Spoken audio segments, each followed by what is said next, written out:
apa kabar? Kali ini kita akan membahas mengenai pemilihan umum. Keep on watching, guys! Menurut Undang-Undang Nomor 8 Tahun 2012, pemilihan umum itu selanjutnya disebut dengan pemilu adalah sarana pelaksanaan kedaulatan rakyat yang dilaksanakan secara langsung, umum, bebas, rahasia, jujur, dan adil dalam Negara Kesatuan Republik Indonesia berdasarkan Pancasila dan Undang-Undang Dasar Negara Republik Indonesia tahun 1945.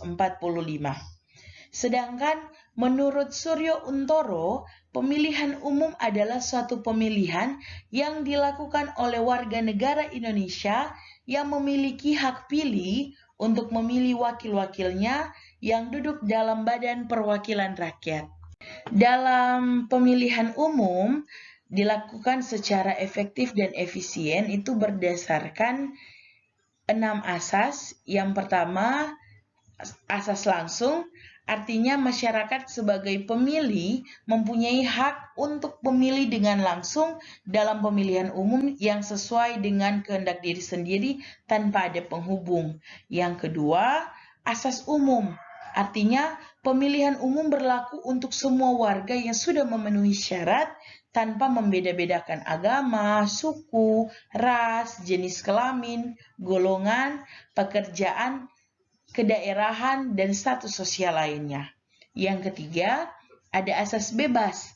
Artinya, semua warga negara yang sudah memenuhi syarat sebagai pemilih dalam pemilu bebas untuk menentukan siapa saja yang akan dicoblos untuk menjadi pembawa aspirasinya tanpa ada paksaan dan tekanan dari siapapun.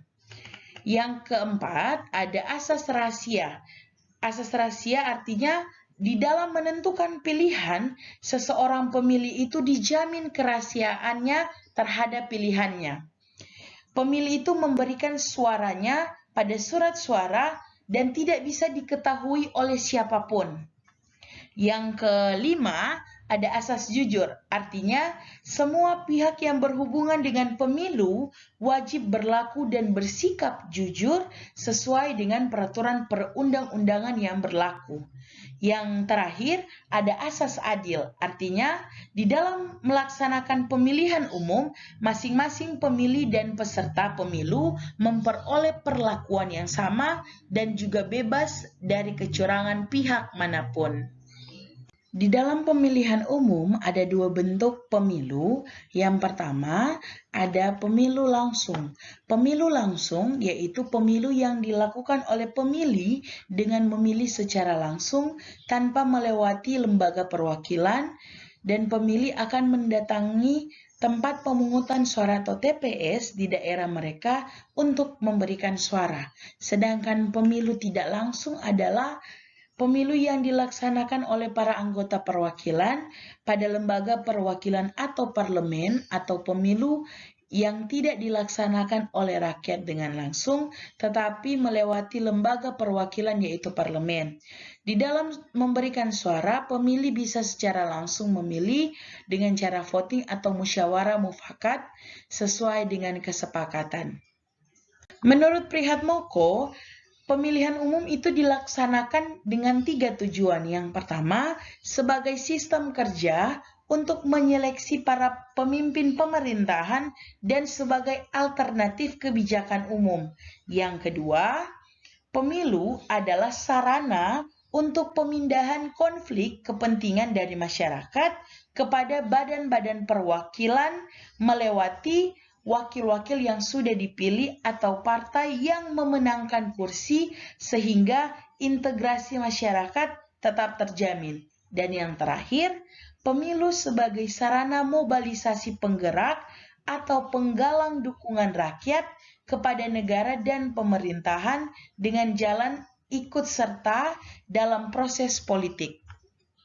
Selanjutnya, menurut C.S.T. Kansil dan Christine S.T. Kansil, fungsi dari pemilu sebagai alat demokrasi yang dipakai untuk, yang pertama, mempertahankan dan mengembangkan sendi-sendi demokrasi di Indonesia.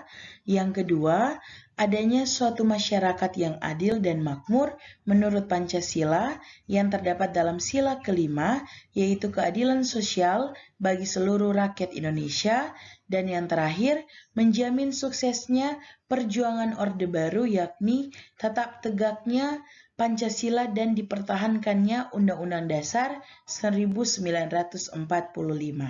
Untuk hak memilih seseorang, terdapat dalam pasal 19 Undang-Undang Nomor 8 Tahun 2012 yang berbunyi ayat 1, warga negara Indonesia yang pada hari pemungutan suara telah genap berusia 17 tahun atau lebih atau sudah atau pernah kawin mempunyai hak memilih. Ayat kedua, warga negara Indonesia sebagaimana dimaksud pada ayat 1 didaftar satu kali oleh penyelenggara pemilu dalam daftar pemilih. Sistem pemilihan umum menurut Dieter Nohlen terbagi dalam dua bagian. Yang pertama, sistem pemilu dalam arti luas dan sistem pemilu dalam arti sempit. Untuk sistem pemilu dalam arti luas adalah segala proses yang berkaitan dengan hak pilih, administrasi pemilihan, dan perilaku pemilih. Sedangkan dalam arti sempit, sistem pemilu yaitu cara di mana pemilih bisa mengekspresikan pilihan politiknya dengan cara memberikan suara, di mana suara tersebut ditransformasikan menjadi kursi di parlemen atau pejabat publik.